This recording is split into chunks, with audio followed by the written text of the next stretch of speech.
Pemirsa, kondisi lokasi ledakan sumur minyak warga di Rantau Perlak, Aceh Timur berlangsung normal. Kobaran api yang membumbung akibat luberan sumur minyak pagi tadi sudah padam. Dan meskipun begitu, jumlah korban meninggal dunia akibat sambaran api justru bertambah. Tim gabungan Badan Penanggulangan Bencana Daerah Aceh dan Aceh Timur bersama Satuan TNI Polri dan Dinas Pertambangan telah mengidentifikasi lokasi kejadian.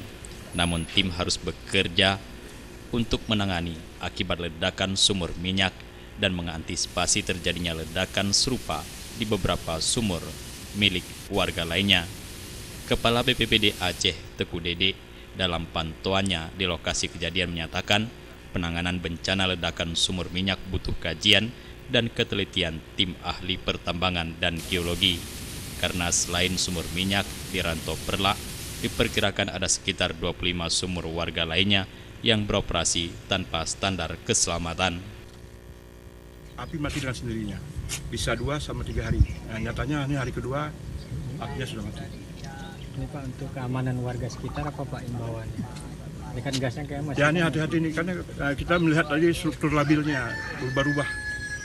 Bisa kadang-kadang bisa tiba-tiba bisa tinggi, tiba-tiba bisa arah angin dan sebagainya. Makanya ini mungkin pihak keamanan sudah banyak di sini. Mungkin mereka akan melakukan nanti. Radius berapa Pak warga nggak boleh? Ya bagusnya paling nggak 100 meter lah. Karena itu, pihaknya membutuhkan kerjasama semua lintas sektoral untuk sementara menghentikan seluruh kegiatan pengeboran minyak dan tambang warga ilegal untuk mencegah musibah lebih besar. Sementara itu jumlah korban meninggal sudah 20 orang. Korban terakhir adalah Ishak yang sempat dievakuasi ke Rumah Sakit Dr. Zainal Abidin Banda Aceh. Nyawanya tak tertolong karena luka bakar yang parah.